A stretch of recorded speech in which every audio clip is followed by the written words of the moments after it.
అదే చెప్తున్నానమ్మా. ఇప్పుడు ఆయన ఎందుకు మాట్లాడాడో ఎక్స్ప్లెయిన్ చేశాడు, తర్వాత మాట్లాడిన దానికి క్షమాపణ చెప్పాడు. ఇక మనం క్షమించమా ఆ మనిషిని? మరి అనసూయ గారు ఎందుకు దీన్ని ఇంత కాంట్రవర్షియల్ చేస్తున్నారు?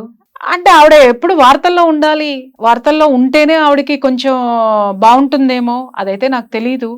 ఎందుకు మాట్లాడుతుంది అని అంటే ఈ విషయం కాదు, నేను చాలా విషయాల్లో చూసి ఆవిడకి సంబంధం లేని వాటన్నిటిలో ముందుకు వచ్చేస్తుంది. ఆవిడ ఏదో ఒకటి అంటే కొంతమందికి ఐడెంటిటీ క్రైసిస్ ఉంటుందమ్మా. ఆ క్రైసిస్ తోటి ఏంటి అని అంటే వాళ్ళని తిట్టుకున్నా ఏం చేసుకున్నా జనంలో ఉండాలి అనేటటువంటి ఒక తాపత్రయంలో ఉంటారు వాళ్ళు. తప్ప అసలు వాళ్ళు అరే సమాజం నన్ను ఏమనుకుంటుంది, నేను ఈ సమాజంలో, ఎందుకంటే వీళ్ళు సమాజానికి దూరంగా ఉంటారమ్మా.